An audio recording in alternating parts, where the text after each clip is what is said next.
Baik, Assalamualaikum warahmatullahi wabarakatuh. Perkenalkan, nama saya Nurizati dengan NIM 2001324. Di sini saya akan menjelaskan materi tentang kepemimpinan pendidikan. Yang pertama yaitu pengertian kepemimpinan pendidikan.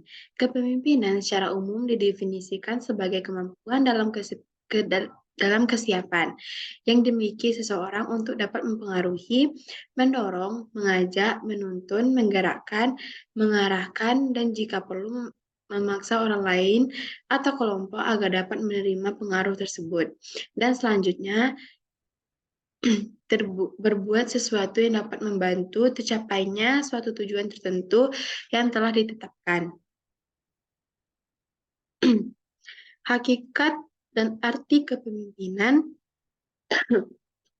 dapat didasarkan atas 3 komponen, yaitu pertama, ciri atau sifat lembaga atau jabatan, kedua, tabiat atau watak seseorang, dan ketiga yaitu kategori tingkah laku atau aktual.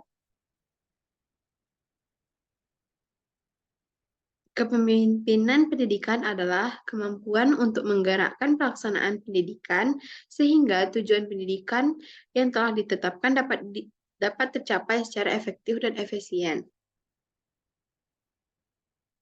Yang kedua yaitu materi tentang kepemimpinan pendidikan. Menurut Suetopo, dalam Prasetyo 2014, ada 2 fungsi kepemimpinan pendidikan berhubungan dengan tujuan yang hendak dicapai. Yang pertama itu fungsi kepemimpinan pendidikan yang berhubungan dengan tujuan yang hendak dicapai. Ada 2 fungsi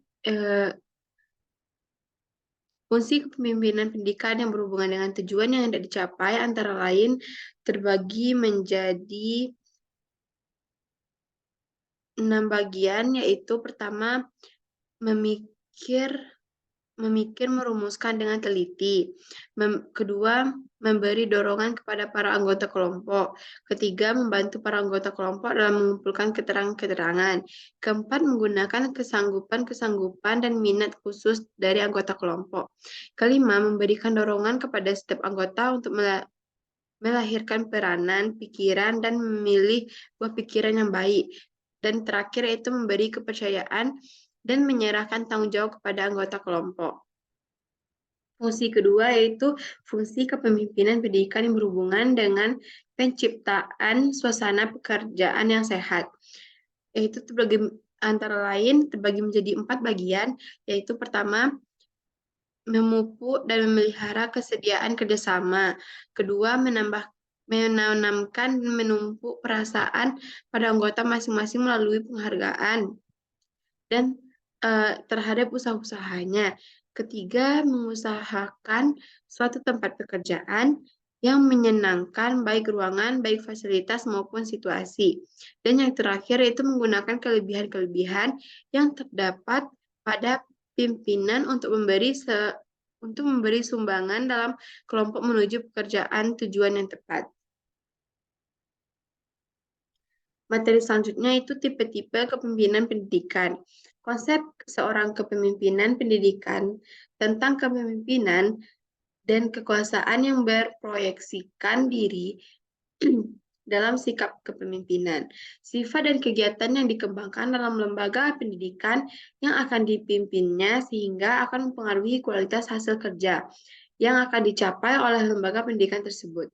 Berdasarkan sifat dan konsep kepemimpinan, maka ada 3 tipe pokok kepemimpinan, yaitu pertama, tipe otoriter atau the authoritative style of leadership, yaitu pada tipe ini semua kebijakan atau polis dasar ditetapkan oleh pimpinan sendiri dan pelaksanaan selanjutnya ditugaskan kepada bawahannya.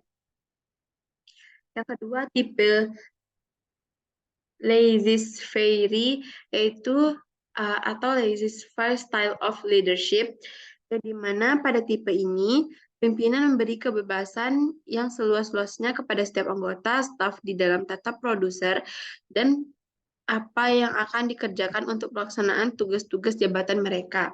Yang terakhir itu tipe demokratis atau democratic style of leadership.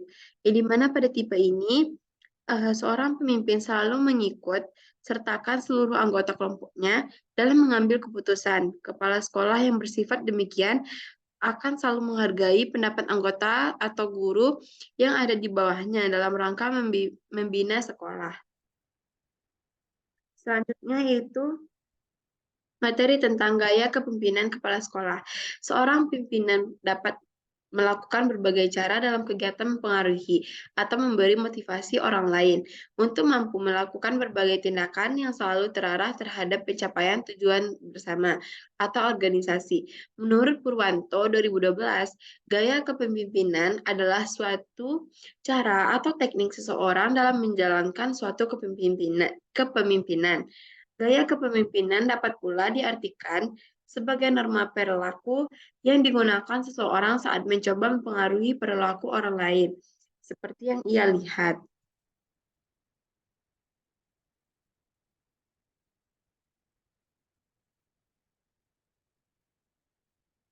Menurut Wahyu Semitijo, ada 4 pola perilaku kepemimpinan yang lazim disebut gaya kepemimpinan, yaitu perilaku instruktif, di mana perilaku ini adalah komunikasi satu arah, pimpinan membatasi peranan bawahan, pemecahan masalah, dan pengambilan keputusan. Yang kedua, perilaku konsulatif, di mana perilaku ini pimpinan yang masih memberikan instruksi yang cukup besar serta menentukan keputusan. Yang ketiga, perilaku partisipatif, di mana kontrol atas pemecahan masalah dan pengambilan keputusan antar pimpinan dan bawahan yang seimbang.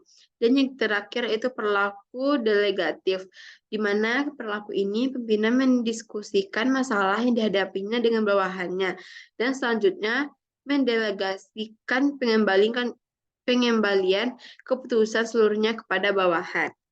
Sekian materi yang dapat saya sampaikan. Saya ucapkan terima kasih. Wassalamualaikum warahmatullahi wabarakatuh.